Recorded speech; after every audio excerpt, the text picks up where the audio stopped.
घूंघट। अरे रानी, ओ रानी, सो रही हो क्या अभी तक? रानी की जेठानी जोर जोर से चिल्ला रही थी घर के आंगन में खड़े होकर। रानी यानी मैं। तभी मैं भागती हुई अपने कमरे से निकली और बोली, दीदी आ गई मैं। जेठानी बोली, रानी, तुम्हारा नाम रानी है पर तुम रानी नहीं हो। मैंने तुम्हें रात में ही समझाया था कि सुबह को जल्दी उठ जाना, तुम्हारी मुंह दिखाई की रस्म है।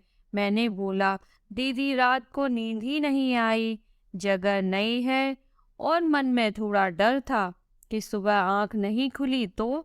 रजनी दीदी हंसती हुई बोली, रानी मेरी प्यारी देवरानी, जल्दी से घूंघट कर लो, अगर माँ जी आ गई तो हंगामा हो जाएगा।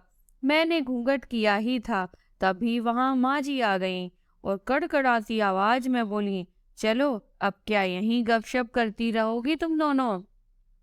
हमने चलना शुरू ही किया था, तभी माँ जी ने अब रजनी दीदी के कंधे पर हाथ रखा और बोली, पता है ना कहाँ से जाना है और कैसे जाना है? माँ जी ने बोला, जब भी कोई बड़ा तुम्हारे सामने खड़ा हो तो हमेशा घूंघट में रहना और कम से कम अपने बड़ों के सामने आना, और बिना घूंघट के तो कभी नहीं। रजनी दीदी कुछ बोली ही नहीं, बस अपना सिर हिलाकर हाँ बोल दिया। मैंने भी बस अपना सर हाँ में हिलाया। माँ जी के जाने के बाद मैंने पूछा, रजनी दीदी, आप तो स्कॉलर हो और इन सब चीजों को कैसे निभाते हो? रजनी दीदी मुस्कुराई और बोली कि मैं थारे जेठ से बहुत प्यार करती हूँ, इसलिए अभी तक चुपचाप सब चीजें निभा रही हूँ। मैं कुछ नहीं बोली और चुपचाप रजनी दीदी के साथ घर के बाहर वाले कमरे में जाकर बैठ गई। वहां पर एक पड़ोस की आंटी जी बैठी थी। वो बोली, यह कैसी बहू आई है, ससुर जी इसके सामने खड़े हैं और यहाँ बैठी है। मुझे कुछ समझ ही नहीं आया। मतलब रजनी दीदी बोली, आंटी जी अभी नई बहू है, यहाँ के रीति रिवाज सीखने में थोड़ा समय लगेगा। रजनी दीदी मुझे वहां से उठाकर मेरे कमरे में छोड़ गईं। 6 महीने यूं ही बीत गए, छोटी छोटी चीजों से। फिर एक दिन मैं राहुल के साथ साड़ी लेने गई। राहुल का फोन आया और वो दुकान से बाहर बात करने चला गया। साड़ी की दुकान पर मैं बेधड़क होकर साड़ियां देख रही थी, तभी साथ में बैठे हुए अंकल जी खांसे। एक बार, फिर 2 बार, फिर 3 बार। मैंने साड़ी वाले भैया से बोला, भैया इन अंकल जी को पानी दे दो, बहुत खांसी हो रही है इन्हें। अंकल जी भड़क उठे और बोले, क्या बदतमीज लड़की है ये, कुछ शर्म लिहाज है या नहीं इसे?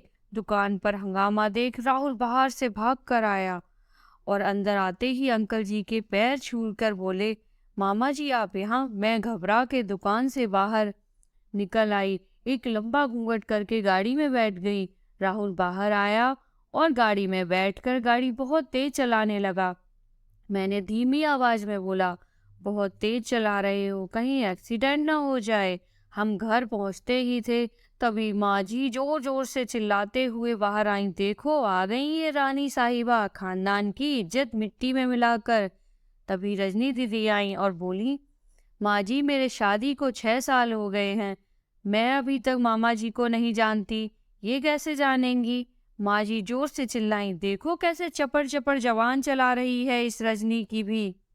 राहुल सब की बात काटते हुए बोले कि माँ ये दोनों सही बोल रही हैं, अगर ये हमेशा घूंघट करके रहती हैं तो ये मामा जी को कैसे पहचानेंगी? और माँ, आज मामा जी के फोन पर तुमने पूरे घर की शांति को भंग कर दिया है। वो ही समाज है जिसने सीता मैया पर भी उंगली उठाई थी। पिताजी और जेठ जी ने भी अपना पक्ष राहुल के साथ ही रखा। माँ जी थोड़ी देर सोचने के बाद वापस रजनी दीदी और मेरे पास आई और बोली कि तुम दोनों को अपनी मर्यादा पता है। मुझे उम्मीद है तुम कभी भी मेरा सिर शर्म से नहीं झुकने दोगी। हम एक ही परिवार के सदस्य हैं, हमें हमेशा साथ रहना है, अच्छा वक्त हो या बुरा वक्त। हर सदस्य को अपनी मर्यादा पता है। माँ जी ने मुझे और रजनी दीदी को गले लगा लिया। आशा करती हूँ कि कहानी आपको पसंद आई होगी। इस कहानी पर आपकी क्या राय है हमें कमेंट करके जरूर बताएं। कहानी पसंद आई हो तो लाइक शेयर करना बिल्कुल भी ना भूलें। चैनल पर नए हो तो चैनल को सब्सक्राइब जरूर करें। कहानी सुनने के लिए आपका बहुत बहुत धन्यवाद।